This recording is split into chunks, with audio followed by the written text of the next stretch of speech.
This video is sponsored by No Cunt. On to the video. I've never attempted a hardcore Nuzlocke before, but instead of trying to do it normally, I randomised all the Pokemon and abilities in Platinum because I clearly wanted to give myself several minor strokes so the UK government can give me 50 pence a week to live on. Rules are as thus: one Pokemon per route, no levelling past the next gym leader, must be played with an overinflated sense of ego, no items in battle, must play in set mode, no pampers in case I shit myself, Pokemon need to have a nickname so I can feel bad for slaughtering them in dumb, avoidable ways, and of course, once a Pokemon faints, they go to that nice farm in the box.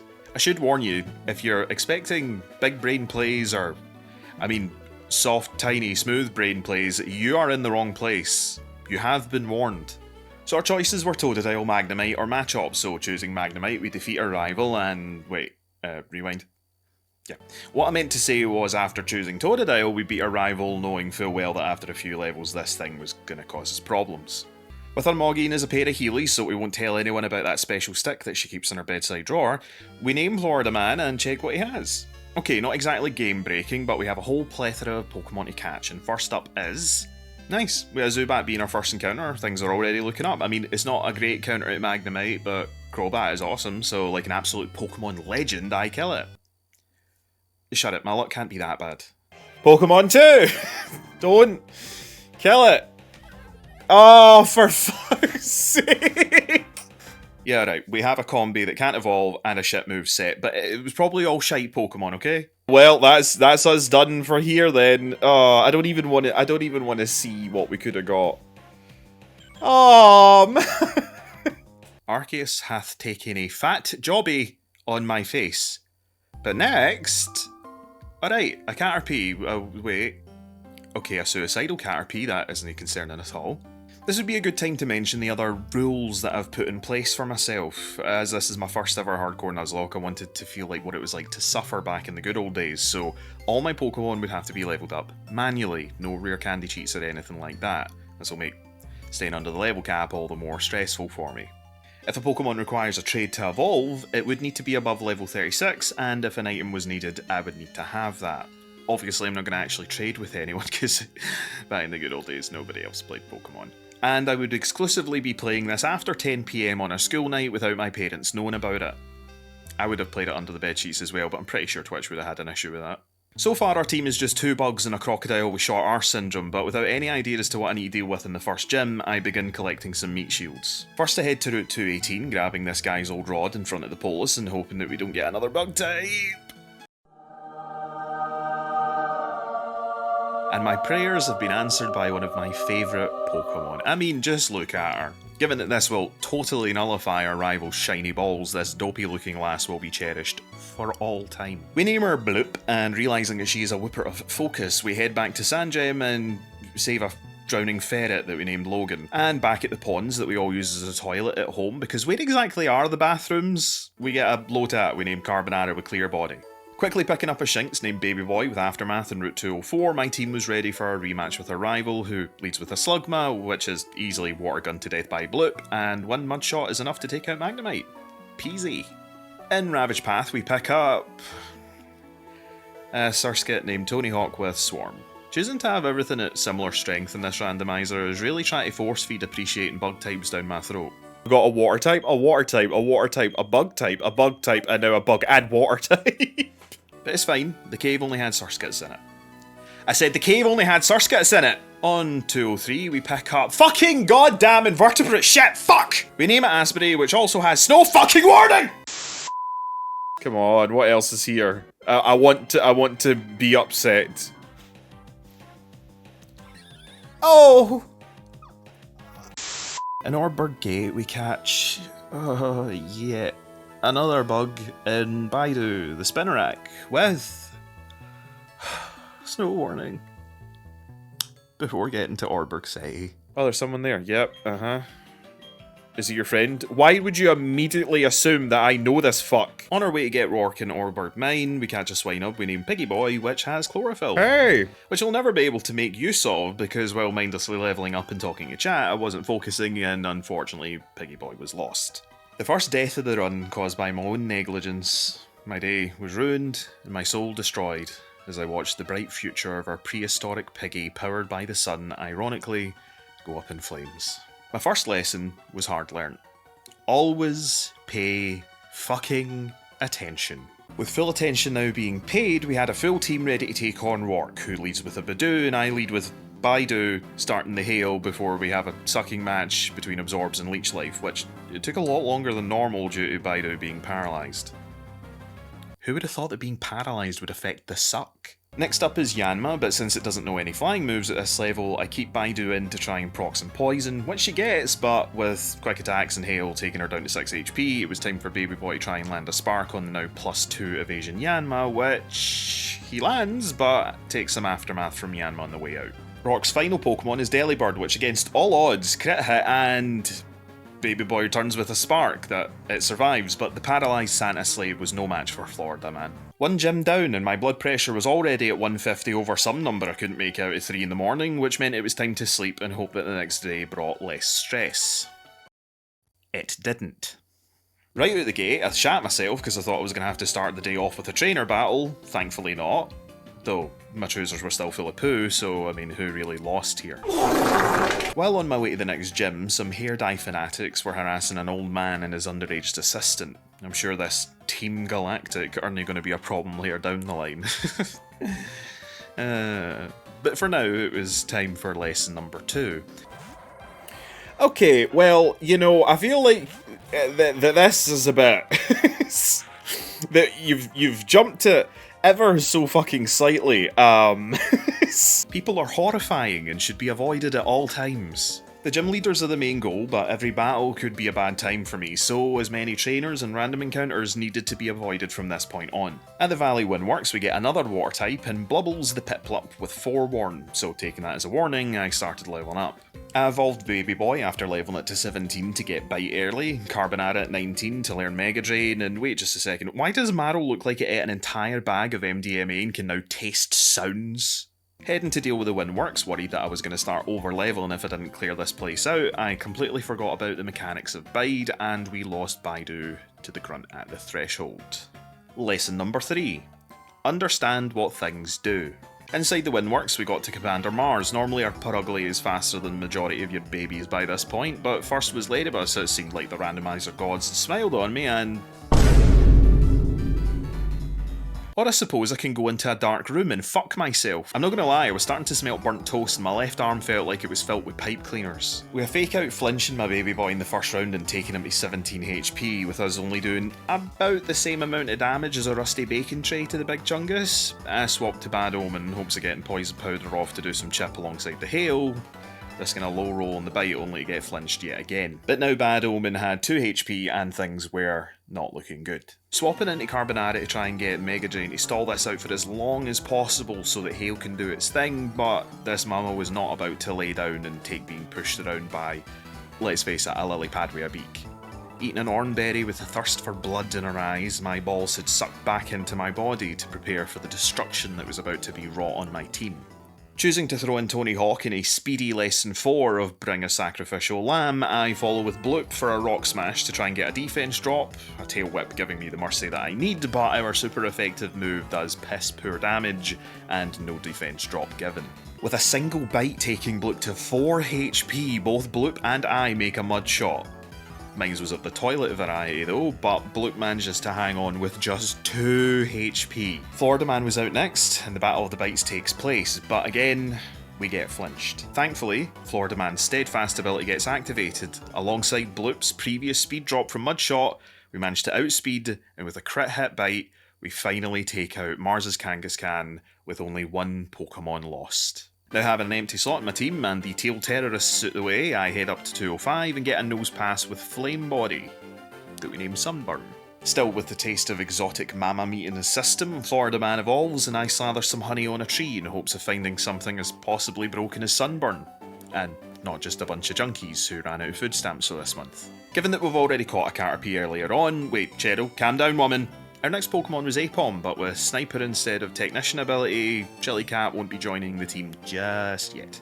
So now was as good a time as any to start grinding for levels, with Cheryl healing us up at the end of every battle. There really was nothing to worry about. Cut the video. Cut the fucking video!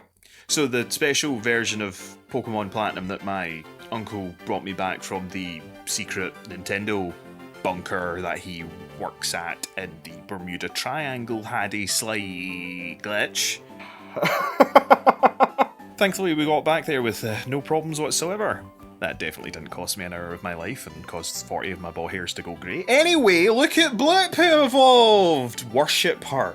Fast forwarding ahead to distract you, it was time for gym leader Gardenia, whose normal bug types were replaced with a love disc to start, with Florida Man leading, and after an Ice Fang I swapped to Aspidate to get some light screens and reflex up just in case we have another Kangaskhan incident, and set up Hail for some chip. Thinking it's safe to swap to Baby Boy for a quick kill with Spark, Love Disc hits out with a crit takedown, taking Baby Boy to just slightly over half. She wastes her super potion as Baby Boy takes out in one hit in the next turn anyway. Suddenly remembering her bug type roots, she hits out with a Vespa Queen, but knowing it has Pursuit, decide to stay in for Sparks for just over half, with a second one taking her out and leaving Baby Boy with 15 HP.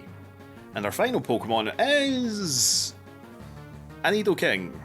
With Double Kick and Peck not being a great matchup for my team, I decide to swap to Bloop. Seeing the focus in Bloop's eyes, Gardenia starts with focus energy to try and match it in kind. A Peck only does 8 damage and our return Spit in the Eyes does around a third, another Peck and Water Gun later, and things are looking good as Nidoking uses up its Hailed Citrus Berry. The next Peck is a crit, but Bloop is committed to not only dethroning this king, but also humiliating him, by taking him down to enough health that she can just walk away, letting the random indoor hailstorm take it out and net me my second badge. To celebrate, I decided to let the empty void in my soul out to play for a bit before heading to Rumble with Team Space Nerds again. Commander Jupiter wasn't too bad. I mean, in the vanilla games, Jupiter's Skuntank and its 70 base power stab boosted Night Slash at this point normally gives you stage 3 diabetes and an aneurysm as big as a Kinder Egg, but with our first Pokemon just being a Shinx and oh fuck! Never mind, with its big attack and speed stat and a guaranteed to hit feint attack under its belt, my arsehole had puckered to the size of a Smartie. Bloop takes half its health with one Rock Smash, but with a Health Citrus Berry kicking in and 2/3 of Bloop's health gone, she can't stay in. I decide to swap to Logan to get another Rock Smash in, but of course they would crit. Of course! I now had no more super effective move to hit this thing with, so I swapped to Bad Omen, managing to survive a feint attack to get the poison. Now the plan was just to rotate around and hope we could survive. Carbonara is up next, but with half their health gone on the switch, I swapped to Baby Boy, who takes 2/3 of its health, only to be swapped out again for Florida Man, taking a weak quick attack and trying for a Water Gun. Come on. Oh, why is that a crit? But yet another crit takes my starter. Weavile hangs on with a tiny bit of health. I throw out Carbonara hoping that they can take the hit, but another Pokemon is claimed before the poison eventually takes them out. Team Pound Uranus had claimed 3 of my Pokemon from me, and my day was indeed ruined for a bike. Best Pokemilf contestant Cynthia gives us a Poke-Egg in the perfect gesture of a solo for a soul, so this thing had better have 3 souls worth of protein packed inside. En route to 11, I caught a Pineco we named Padlo after a new follower on my Twitch. You want to be named after a Pokemon and head over to my Twitch, which has the ability Clear Body. Taking a quick stop off at Mount Cornet to evolve Sunburn into Probopass, aka Hot Stuff, aka The Wall, we also caught a Ghastly we named after another ghost that sucks the life out of the common folk, Liz. But as soon as we caught the Monarch, a child in a fit of anarchic rage threw a rock at me and killed my Aspidate instead. Liz's Sandvale ability wasn't anything to write home about, but it's not like this randomizer is out to get me. Getting a skull fossil from the underground, I make my way back to Orberd to see what Pokemon Time forgot, and... Butterfree. Okay, maybe it is out to get me. En route 207 was... yet another bug, with Parasect the Paras with Forewarn, but again, it's not like anything better would have been there. I've caught... Oh, can... fucking...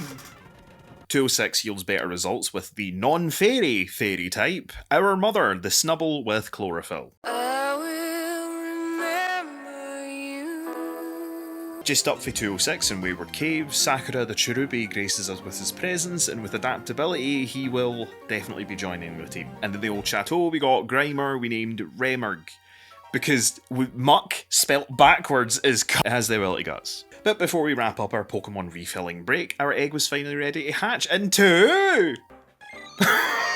Are you serious with this shit? Are you fucking serious with this?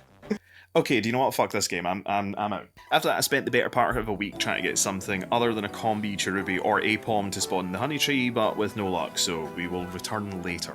We got a leaf guard like a tongue in 208 that we named Pride Month since it was June, and in Heart Home City we get a free match up. So things are, well, exactly the same as they've always been. Stressful. Fantina leads with Bellsprout, which gets farted on by a butterfly, then a Matang, which we swap to Baby Boy for to bite it, but it doesn't take much damage, though it does seem determined to try and scare Baby Boy into submission. After a few more bites, I swap to Sunburn and hope to get the burn from Flame Body, but Fantina uses a super potion, so after a bunch of hardens and magnet bombs, we barely chip anything off of the floating frisbee, so I swap into Bloop for rock smashes before out comes Spiritomb. With no weaknesses at all and my status effect users all at low health, this was not looking good. Without a normal type to counter the ghost moves, the Hypnosis Dream Eater Wombo combo, the always hit feint attack and the ominous wind giving potential Omni boosts, I really had no clue what to do to counter this other than throw Pokemon at it. So starting with the Cum Splat for a potential sack, but it immediately gets put to sleep and then heals Spiritomb. Bad Omen is out next to try for a sleep powder, but Feint Attack does indeed make it faint. Sunburn comes out for a Magnet Bomb, which does next to nothing before getting put to sleep, and a follow-up Feint Attack takes the wall and doesn't even get the burn. Sakura Leech Seeds to slowly drain this thing, and after taking it at half health, a held Citrus Berry kicks in, with Sakura dodging yet another Hypnosis, and with one final magical leaf, he faces down another Hypnosis, and... Oh! Hypnosis again, Sakura! Can my tiny cherries hang on? Dodges a third one to get the win. Whew. Another 3 Pokemon had been claimed, and the mistakes do not end here. Now, the temperature in Scotland had reached brain-melting heights, and my flat was a furnace, so I was already dying physically, and now mentally, which had caused the portion of my brain that held the first rule that we learned to run out of my ears as a thin soup. This led to running into my next rival battle unprepared. Spoink leads with a magic coat with Bloop using Mud Bomb, but after a confused Ray and deciding to play it safe with Water Gun, I learned that it had Water Absorb of all things, so I decided to swap to Jellycat to use the newly acquired Shadow Claw, but then they swapped to Snover instead.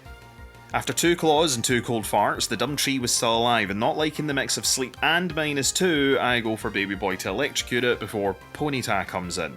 Bloop comes out to use Water Gun, but they immediately swap back out, the bloody bouncy ball pig! So I swap to Sakura to try and get a Leech Seed going, but a strong Psybeam is enough to make me pivot right back to Baby Boy for Spark, and then again to Blubbles. This goddamn pig was giving me nothing but trouble. This was not helped by me forgetting about Water Absorb and using Bubble Beam, mind you. Really, my mental fortitude was just gone here. Eventually the bloody thing does perish, but not before my team was in utter shambles. Bloop comes back out and finally kills it with 3 HP remaining. Flame Horse returns, I send out Bubbles to drown it, but Ponyta is just too fast, and my impatience to get this over with causes us to lose Blubbles. Liz takes it out with Nightshade, but now their starter Magneton hit the field, and there were 2 remaining brain cells that I had decided to do what I should have done ages ago. Rule number 5. Take your time. At level 27, it can only hit me with Sonic Boom and Spark, one being a normal move and the other electric. So I choose to curse with Liz and take a hopeful Lock On, Thunder Wave or Sonic Boom. Thankfully they go for Thunder Wave, and now to stall. It can't hit Liz with Sonic Boom and it can't hit Bloop with Spark, so I had to just keep rotating these 2 around while the curse slowly drains everything these balls have inside them. Needing some new bulk for our team, Route 209 yields a Zeuhidal. You know, at this point I'm thinking I should have just done a bug-only Nuzlocke and saved myself the hopes of having anything decent. It evolves into a Beedrill at level 10. That's usually when it would start learning decent moves. However, during my own slice of hell, it will not learn Twin Needle. It will not learn Rage. The only thing that I can get it to learn is Pursuit. You can imagine that Shame the Weedle with Aftermath probably won't be getting much screen time, eh? With a new level cap of 32 and another week to prepare and continue my trials with the goddamn honey tree, we eventually got a male Burmy that later became Huge Bummer the Wish Butterfree with goddamn Motor Drive. But while leveling up, the fates chose to grace me with a shiny encounter, and I was not about to pass up a shiny Mankey. Sailor Moon, the Liquid Ooze Primate, will be the first shiny that I have ever caught without actually trying to shiny hunt. In the Silesian Runes, I pray that we do not add another unknown to the roster, and lo and behold, we have our first fire type in Dead Inside the Nummel with Early Bird. You can see that I'm rather excited about this development. A fire type! Route 210 gives me Nebo, the Slowking with Shed Skin. The ability is decent, and having some Psychic might help me out later down the line. Sorry, what, you don't get the naming conventions yet? Oh well, you can watch the whole streams on my new VODs channel, go check it out. Now, I can wait. On Route 215, we caught Human Teeth, the Whismur with Drought, which means that we can finally start getting some use out of all those Pokemon that have Chlorophyll. Now, you might be wondering why I have a Beedrill, a Fortress, and a Parasect. This is because of the strategy, which was basically me thinking that I'm smart and then dying on that hill for the next several hours. The idea is to lead with Parasect to use Spore, putting the Pokemon to sleep, then swap to Beedrill to set up Toxic Spikes so that anything that comes in next will be poisoned, then swap back to Parasect for another round of Spore, and then Fortress can dump a bunch of spikes on the floor if we can get a few rounds of sleep. Here's how it actually went. Maylene starts with Poliwag, so the strategy is looking good so far, but as soon as Poliwag gets put to sleep, she swaps to Arbok. Pause. Can you tell me how many turns it took for the strategy to fall through? Yep, one cunting round! Shame sets up Toxic Spikes, which means that Poliwag will get poisoned when they come back in, but the plan has already fallen through, and this has taken 3 of my 6 slots to do this. Doubling down, I put Parasects back in, whilst Arbok just uses Stockpile twice. Once asleep, the plan continues with Padlo coming in for all 3 rounds of Spikes. I swap to Bloop, expecting to spit up, which does less than half before they start the stockpiling all over again. A Mud Bomb connects for just over half as well, but with the defences rising, I need to hope for an early spit up, which we get, and Arbok is out. Poliwag comes back out and gets poisoned along with a quarter of their health out, Baby Boy subs in, and 1 spark is enough to take it out. You know, the strategy is actually working pretty okay, other than that slight hiccup at the start. Taurus comes out next, both sets of spikes take effect, then going for bites to try and get some flinches while the poison does its thing, but after 2 bites I swap out knowing that Taurus is faster, sending in Padlo to safely stall as... yeah, so...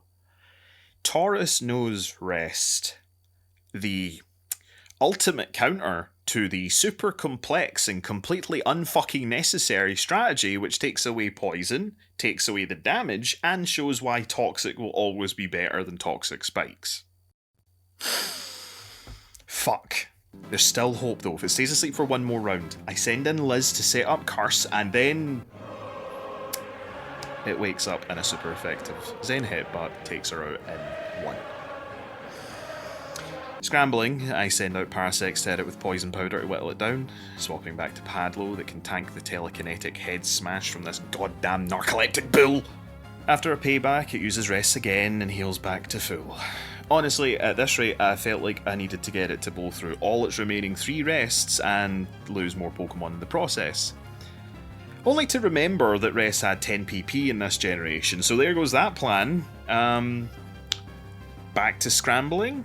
Swapping back to Parasects in case it wakes up right away to get the Poison Powder back on. Stays asleep, so I swap to Shame, knowing what is coming, but also that the Aftermath ability will take effect, taking it down to half.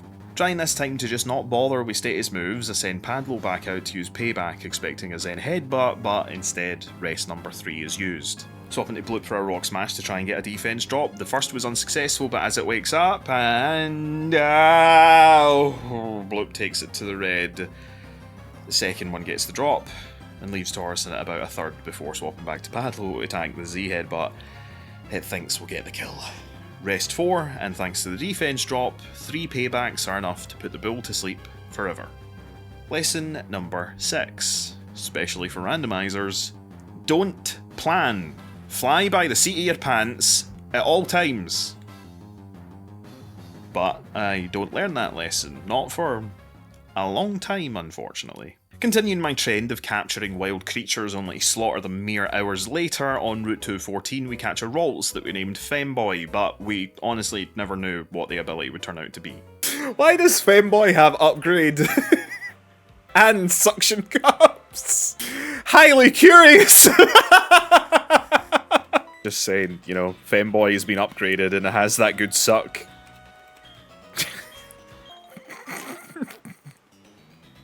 And it's curious.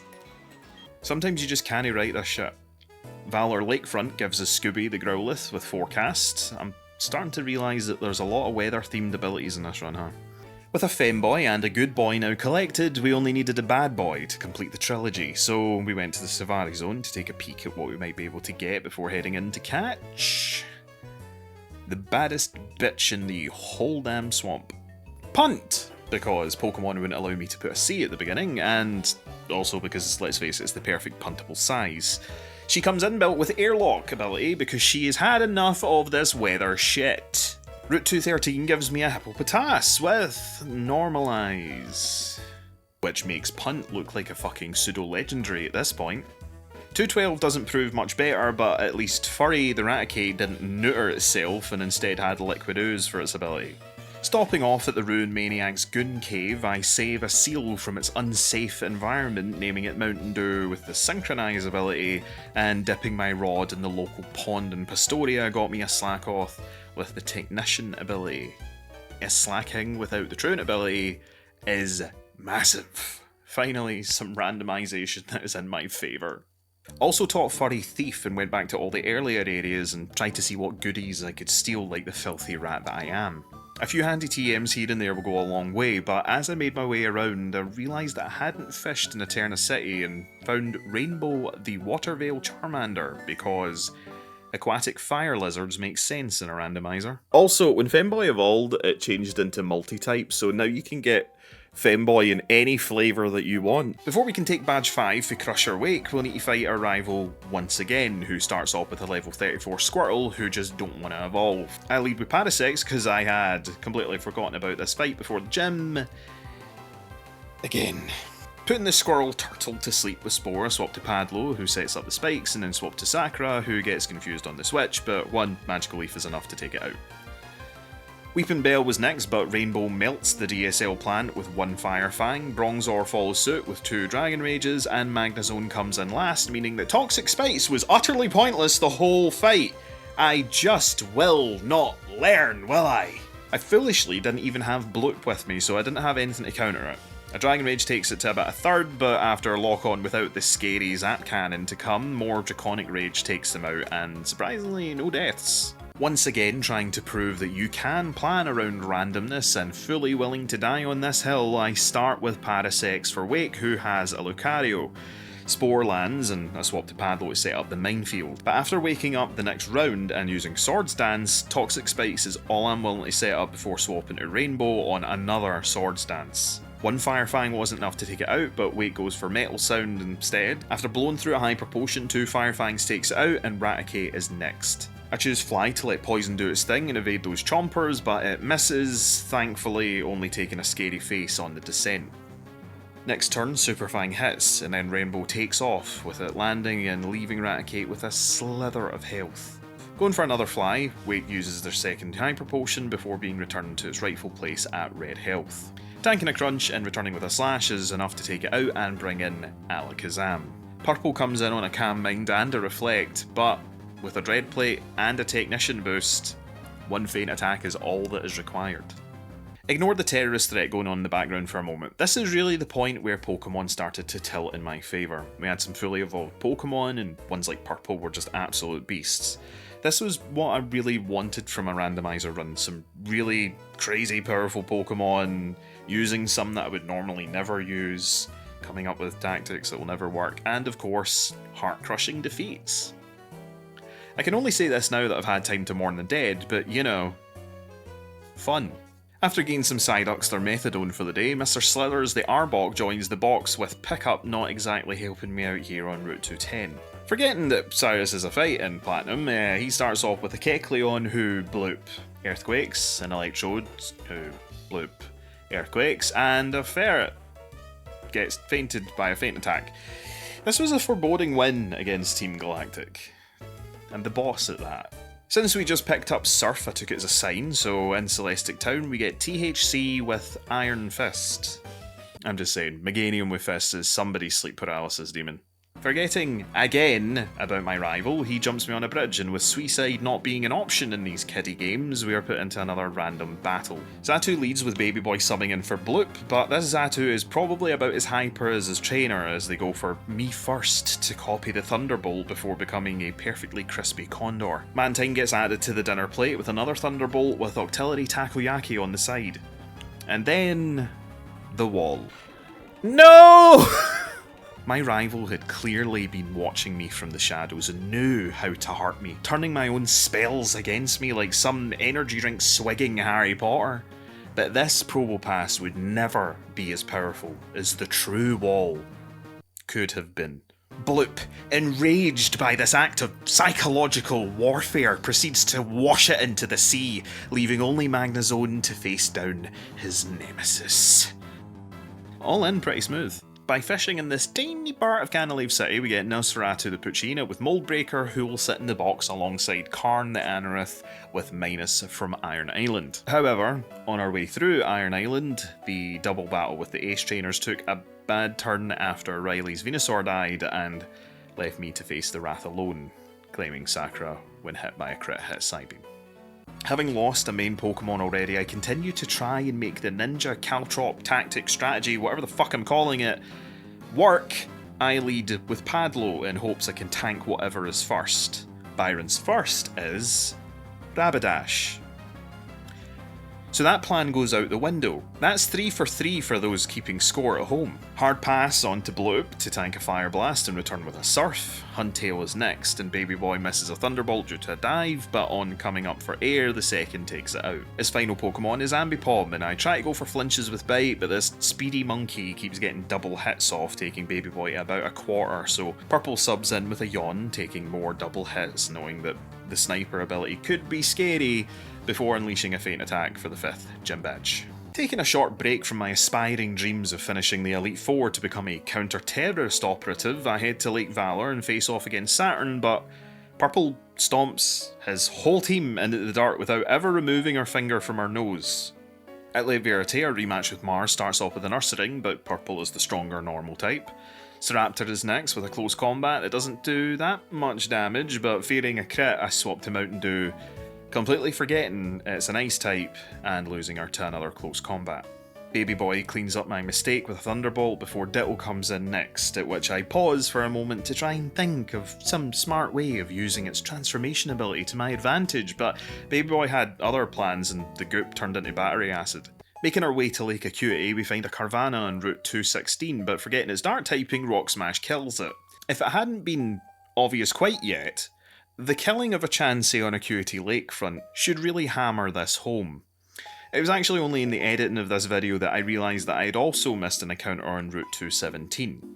In my defence, it was after midnight and I was on a lot of pain meds, which does bring me to lesson number 7. Play with the right mindset. I just wasn't in it during this segment, and it really shows with me throwing away Mountain Dew and 3 potential Pokemon. It's stupid things like this that are going to stop me ever being respected in the Pokemon community. But the best lessons are the hardest learnt. The 7th gym leader Candice leads with a Stantler and still not getting the message that the strategy just isn't worth the time, I send out Padlo. It starts with Calm Mind and I set up Toxic Spikes. Confusery next and Spikes misses thanks to it, but with leftovers giving Padlo basically the same amount of health back that they're losing, we can stay in until all 3 spikes are down. Now in a +3 for special attack and defence, I send out Rainbow to whittle it down with flamethrowers as Kansas uses the first Hyper Potion. Once Rainbow is in the red, I swap to Bloop for a crit hit Rock Smash, bringing Blaziken out next with 1 Surf. Bloop clears the kickboxing chicken out my sight. Explode follows, but with Bloop failing a Rock Smash due to confusion and not wanting to risk her, I swap to Purple when a Faint Attack at half health nearly clears it out, but hangs on enough with a Citrus Berry for a full restore on the next turn. Unable to capitalise on the 2 free turns due to confusion, 2 slack offs are enough to get her back to full before 3 Faint Attacks taking out the gaping maw of Explode. Up last is Omastar, so I swap to Baby Boy on an Ancient Power, hoping I get this thing out before it can start stacking Omni Boosts. It protects against the first Thunderbolt, but thanks to Spikes taking it down to half health without a single attack even touching it, the follow-up is enough to turn it back into a fossil. At Fuego Ironworks, I managed to not kill A Vileplume with Steadfast that we named Stankleaf, a Goldeen with Adaptability at route 222, and a Pure Power Hoppip at route 221 before resting for the evening. While levelling up and against all odds, I found a shiny Growlithe, making this my second Pokemon I found by mistake. After a health break, I come back and immediately head to deal with the turquoise wig enthusiasts. At least I hope that they're wigs. They can't all have gotten the same haircut, surely. Since I had limited time, I had deliberately levelled my A team to the level cap of the next gym, and was now facing off against Cyrus with the B team, which was led by, yep, you have guessed it, Badlow. Facing down the Camerupt was not exactly the best type matchup, so I swapped to Nebo for a Surf to take it out, next to Janmega, but the look that Nebo's hat has tells me to keep her in. A Pursuit barely does anything and the return Power Gem takes it out. His ace Blaziken comes to avenge the fallen Midgey, but a Surf washes it away, leaving Cyrus no option but to give cash and a Master Ball to this 10-year-old who stormed his high-tech facility and wiped out all of his henchmen. You'd think at this point he'd either just hire me or kill me. Clearly jealous that his boss never gave him any Master Balls, Saturn wants a rematch starting with Hariyama. Padlo is still out in front, laying down Toxic Spikes before they go for Belly Drum, so we are now facing down a +6 attack Hariyama.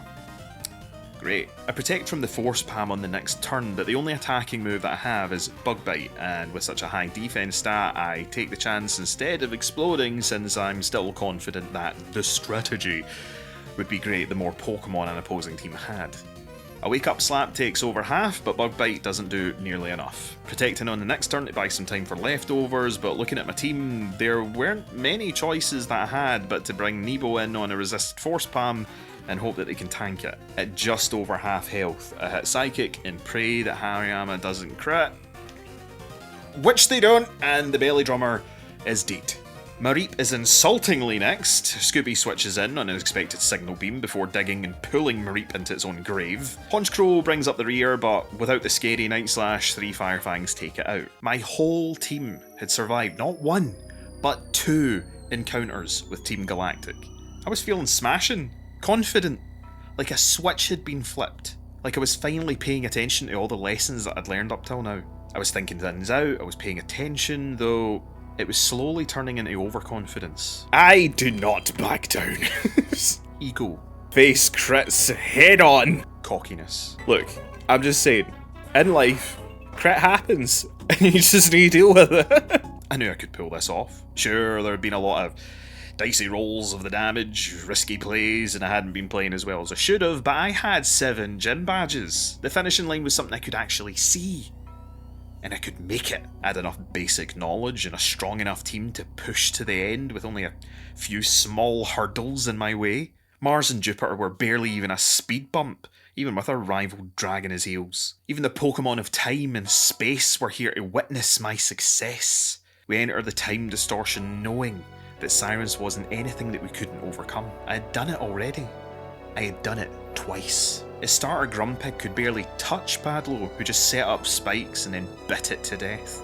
Houndoom was next, but Nebo takes it on the chin before washing it into the void, never to be seen again. This was it. All the hours I had sank in thus far were coming together in a beautiful display of what Pokemon battles were all. Wait, what am I doing? No, stop. Stop! Forgetting that it was already poisoned, I sent out Parsecs to try and spore it, only to eat it to a Signal Beam. Fuck! Sailor Moon comes out in a weak low kick, which is undone by a Citrus Berry. Another low kick takes it to the red and then finishes it. We're still fine, alright? A little stumble, but oh, Milotic's out next. Fuck. Knowing that nothing would be able to take a Hydro Pump, Sailor Moon has to take one for the team and faints. But I don't have any grass or electric moves with Team B. So our mother smashes her skull into Milotic as he sets up Rain Dance, which powers up the incoming Hydro Pump, and our collective mother also sadly perishes. But Milotic is on a ticking clock with the poison taking his health. You fuck. And there it was. The nail in the coffin. Retrospect is often 2020, but clearly the idea of keeping the spikes set up for later fights doesn't help as much as I'd think, since all the main battles would have access to things like full restore. With the only male in my team being Scooby, Attract catches Nebo in Milotic's beautiful eyes, and 3 water pumps still in tank, I know I need to try and wear them out and hope Scooby can come into something that isn't a water type. Making use of the rain, Nebo manages to connect with a surf before tanking a hydro pump. The pissing contest rages on until Nebo stands victorious. So they only have one more to go. The Queen had arrived. Nebo knew what was coming. Their headdress knew what was coming, and waiting in the wings, Padlo knew what was coming. I just had to follow lesson 8. Let go. Just let go. Learn to let go of the things that you can't control. The things that you think you have control over, and be only here, in the moment, with those closest to you. Because just when you think it's all over, God damn it. You what? You fucking what? We survived only for them to have dry skin. Are you fucking me? Fate will fart up your fucking eyelids. This was pod racing, folks. This was the kind of aneurysm causing ups and downs that I was wanting from this, but it was at the worst possible time. For those of you out there that want to know the probability of this, there are only 3 abilities in this generation that could fuck over my water type move, out of the 121 abilities available, which meant that there was a 2.4% chance of this happening, and that's not even factoring in what the chances were of Nebo even surviving in the first place. Nebo falls, and I send Scooby in to dig, but only does a third. This was it. I could feel it coming. It didn't matter that my A-team was waiting in the box. If I lost here, it was all over. Padlo comes out and tanks a body slam. I know all I need to do is press explode. That's it. But what if it survives? So I choose Bug Bite to take more health off. After an ancient power, I protect, and want to try and drain it, I go for a double protect, but the 1/3 chance of happening doesn't come for me. I'm throwing this. I'm floundering, I'm panicking. That confidence is gone. That cockiness, drowning in fear, and my opportunity to explode was squandered. Padlo dies. Scooby comes out with just 13 HP, while Nidoking is sitting on her throne of a third. I let Scooby dig one final time. Or we are fucked.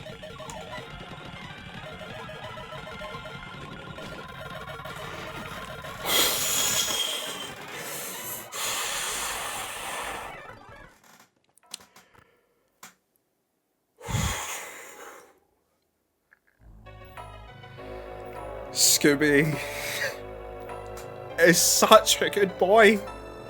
And I survive by a baw hair. I did also lose Flareon in the Mars and Jupiter fight, but it's probably easier to tell you that now with all the other bad news going on, huh? Yeah.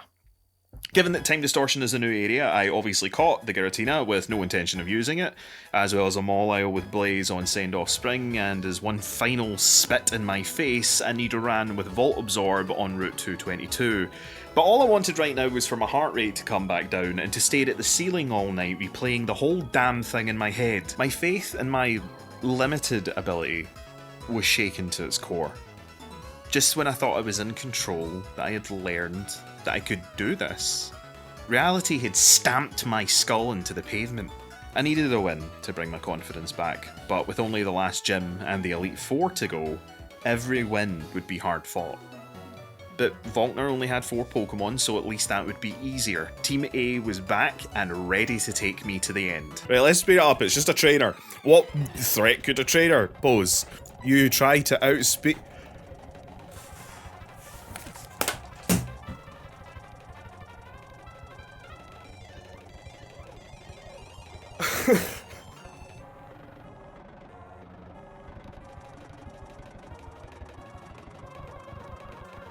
What harm can a trainer do? Woohoo! Fuck. And just like that, one of my greatest Pokemon was gone, and my hopes of finishing even just this gym had all but vanished. I'm fine. I'm not fine. Unfortunately, nothing else I had was at level. I truly believed that Team A would fall at Volkner, or they would not fall at all. So Stankleaf comes in as a replacement. Typically, everything else in the gym was pathetic in comparison until we get to Volkner. He starts with Alakazam, and after a calm mind, a crunch from Scooby takes it in one. Paloswine follows, so I swap to Bloop to take an Earthquake, and smack back with a Surf. Then a wild Vagina appears, so Femboy obviously comes out and tases it before Armaldo rounds off his team. I peace out to remove Influenza Snot from my face before returning to swap into Stankleaf to take an incoming X-Scissor for a safe switch, but goes for a Slash instead. Bloop would be my best bet here, but with so little health, it didn't look good. Also, apparently when I went to go blow my nose, the aneurysm that I had been nursing over these past few weeks had ruptured since I swapped into Rainbow just purely thinking about speed and forgot all about Ancient Power.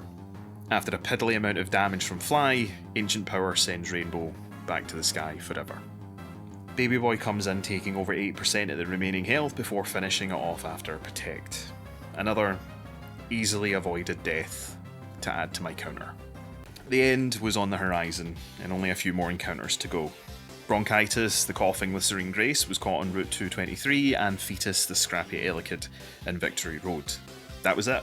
I now had every possible encounter I could get. But there was one more. No, not the one that I missed on Route 217. The Pokemon Mansion, where I caught a Seedot.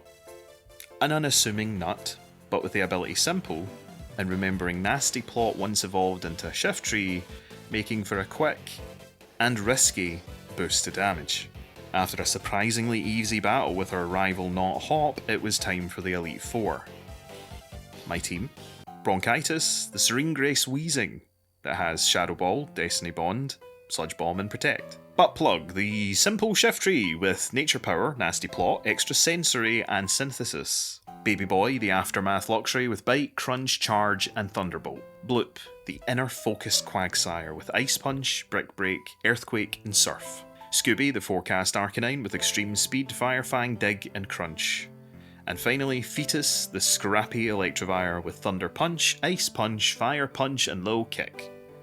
Will these 6 Pokemon see me through to victory? Only one way to find out. Aaron is first, and leading with Machamp, facing down my smog-spitting Bronchitis. A Cross Chop does about an eighth before Sludge Bomb takes him down to half, and gets the poison as well. Leftovers give the Poison Balls some health back before taking Muscle Man out with a second Sludge Bomb. Executor is next, unable to stand up to even a single Sludge Bomb before Victory Bell follows, with Shadow Ball taking a third off. Leaf Blade does very little before Sludge Bomb takes them down to their health Citrus Berry, and a resisted Leaf Storm doesn't do too much either before another Shadow Ball takes them down to full restore range. Look, eventually I shove enough balls down its throat that I'm pretty sure it just suffocated at that point. Crawdaunt comes out, but a crit Sludge Bomb pollutes it out of its misery. And then Spiritomb comes out last, and I remember how bad it was to deal with earlier.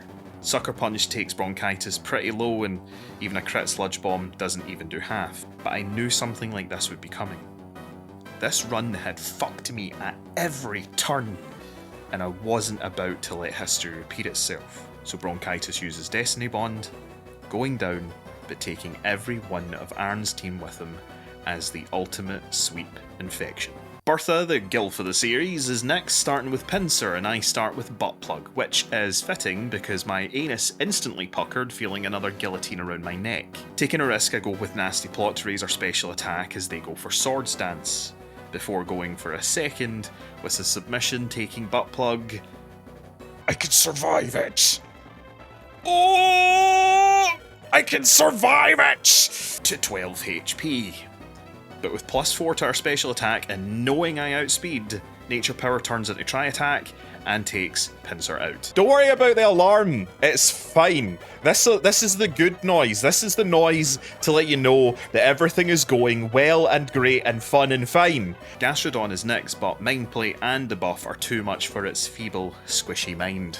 Probopass makes yet another appearance, but Bloop comes in to fix the timeline and takes it out with an Earthquake. Xatu next, setting up a future sight as I go for an Ice Punch, even getting the freeze. Bloop is a fucking legend. Shattering the bird next turn leaves only her Luxury, which tries to swagger at Bloop. But Bloop is a Quagsire of focus, of commitment, of sheer fucking will. 2 down, 2 to go. For Flint, I decide to let Scooby lead as he faces down a Hariyama. I go for Fire Fang, but it misses, and Scooby takes a close combat to the face, taking him down past half health. The 5% chance of a miss will be the death of me.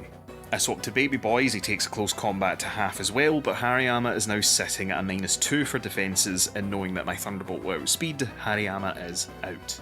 With 2 good boys at half health and staring down our Hyperior, things are getting more spicy than I'd like. Bloop swaps in on an Earthquake for over half health. I can't swap anything else in without the cycle just repeating itself, so praying for a quick claw activation, I click and bloop. I have no choice, I need to go for an attack. Oh! This is going terribly! No! Battle worn and tired.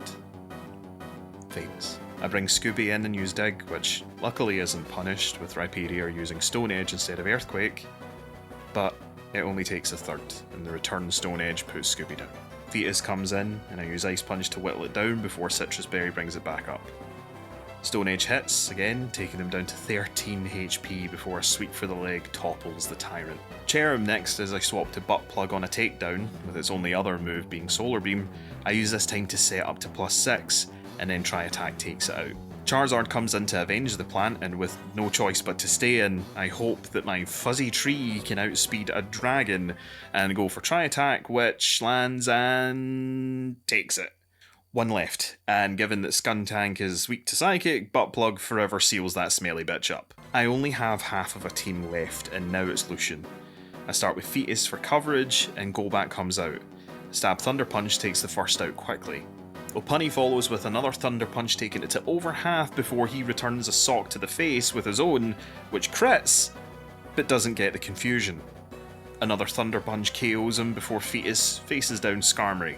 Not willing to risk being outsped or just the high defense, I swap to Baby Boy to take a slash for less than half before turning it into a Lightning Rod and forcing Walrein out into the open for the same treatment. Our first legendary opponent comes out in Fiona. You know, if you can really call it one. I'm pretty sure Baby Boy just thought it was a chew toy. My half a team had survived the last of the elites, but now it was time for the champion. Cynthia has some strong Pokemon that normally need some planning around, but this is a randomizer, and all I can do is take it as it comes. I keep Fetus out in front with our first Pokemon being Ampharos, thanking fuck that I didn't choose Butt Plug Sweep. Picking Ice Punch to try and get the freeze, but they just set up Light Screen. I go for Ice Punch again as they signal a beam telling me to stop, and I hope that Cynthia uses a full restore, but one final Ice Punch instead signals their defeat. Then comes Leafeon and their massive physical defense.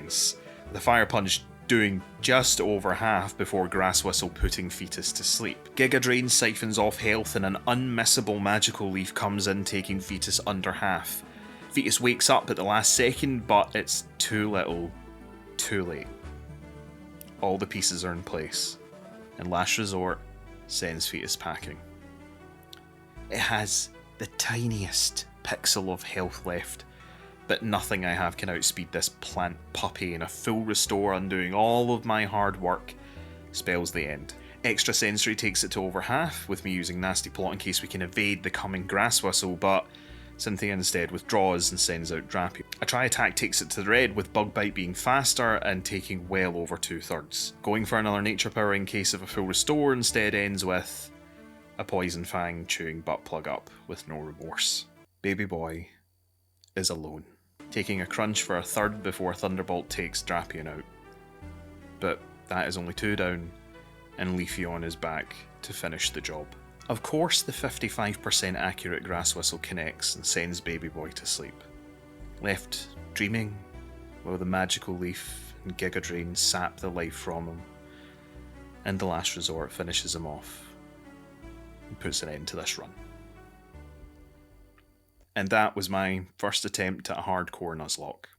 In another reality, Fire Fang wouldn't have missed, Leafeon would have been defeated, Baby Boy would have went toe to toe with a Suicune, and I would have become the champion of Sinnoh.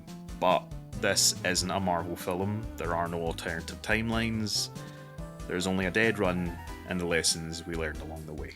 Lesson 10. Don't give up. Keep fighting until the very end, because even if you fail, the journey was beautiful. I hope you enjoyed this video. I mean, yeah, I was pretty destroyed after losing at the very end, but man, did I have so much fun with this. There were so many times that I really did just think, I'm gonna just not do this today, because I was just worried, because I was really scared of ruining it all. But it was also very addicting to actually play this kiddie game with hard mode unlocked. But yeah, I really had a lot of fun. I hope you did too. If you like this sort of stuff, you know, let me know in the comments, even if it's just to tell me every single one of the bad plays that I did. I have a Discord full of lovely people that you can join, and a Twitch if you want to catch these streams live. But yeah, that is your whack for today. So I will catch you in the next one, alright? Cheery bye.